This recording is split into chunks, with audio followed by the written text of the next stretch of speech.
Today, let's talk about setting some goals that you could actually achieve this year in 2022. Now, I'm Chantelle Turner. I'm the founder of Notable Leader, and I have been one of those people, probably just like you, that has set goals in the past, and few and far between, I don't always get to achieve them, and that can be a real disappointment. So as we roll into 2022, today I'm going to tell you how to set goals that you can 100% achieve. Let's get into it.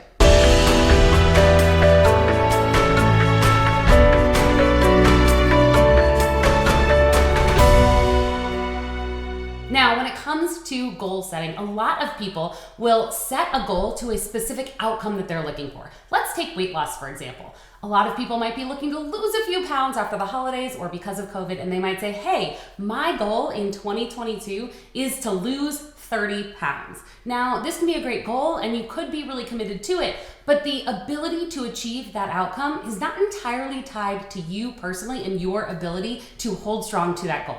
What I mean by that is, you might follow a very specific diet, you might be really great at sticking to it, working out every single day of the week, and all of those things should lead to you achieving that goal, but there's the chance that for whatever reason, something going on with your body, hormonally, outside of your control entirely, could keep you from hitting that goal.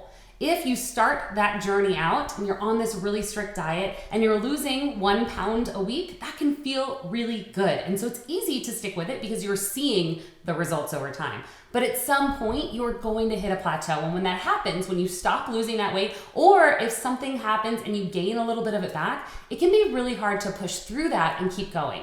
Instead of setting a goal based around a specific number that you can or cannot control, I love to set goals that are 100% tied to an outcome that I can control. For example, in the weight loss setting, you might say, instead of I'm going to lose 30 pounds this year, your goal might be, I am going to eat 1/2 the portion of food for every meal that I typically would, whether that's putting half the portion of food on my plate if I'm at home, or if I go out, I'm going to eat half the food that they give me. That's the only goal that you might have. Or you might say, hey, I'm gonna work out, do some kind of exercise, some kind of workout 5 days per week. Now, doing these things, right, reducing our food intake and consistently having exercise added into our daily routine is 100% going to lead to a healthier body, likely to weight loss, to a better overall look for yourself. But the outcome of that goal, whether or not you achieve that goal every single day, is 100% tied to your ability.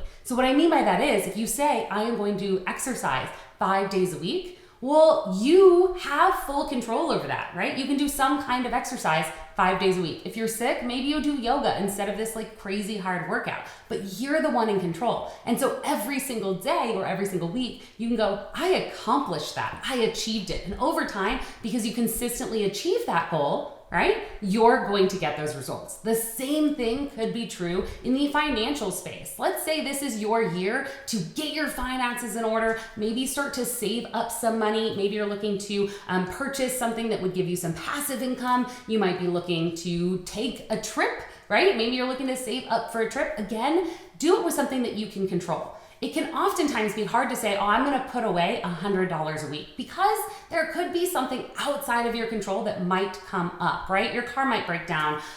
There are tons of reasons why you maybe can't put away that $100 a week. Instead, if you tie your goal to something that is 100% within your ability to achieve, now you control the outcome of that goal. So the example of this would be, I am going to do one activity per week that produces additional income. You're not gonna set an amount for what that is. You're just gonna find something that week to do that is outside your normal income that would produce additional income. So one week that might be a garage sale, right? That's gonna produce additional income. That might be picking up an odd job on Fiverr, or helping clean someone's home, right? Mowing a lawn. There's tons. I could go on for days. In fact, that could be a whole another YouTube video that I could tell you about, where you could find all these different things that you could do that would bring in an additional income. And if you consistently do that every single week, you are going to have a pile of extra cash at the end of the year. right? And you can multiply that by doing investments and other things, but it's not tied to your ability to save money, right? From money that you're already making. Instead, you're saying, hey, I'm gonna find a way to make a little bit of extra income every single week. I'm gonna put that money aside, and then now you're gonna have that money to do something with. So as you roll into 2022 and you're looking to, how do I set these goals that I know I can 100% achieve and have a successful outcome that I can stick with because I'm going to see the results over time?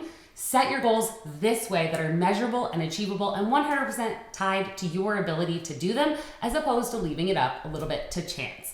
I'm Chantelle Turner. Like this video, subscribe to this channel, and follow for more, because I'm gonna be here every single week bringing you new content and helping you set those 2022 goals, achieve them, grow your business, and get stronger and have more success in 2022. In fact, I would love it if you'd leave me a comment below and tell me how you're setting a goal for 2022 and what that goal is, so that maybe I can check back in with you from time to time and help cheer you on. I'll see you in the next video.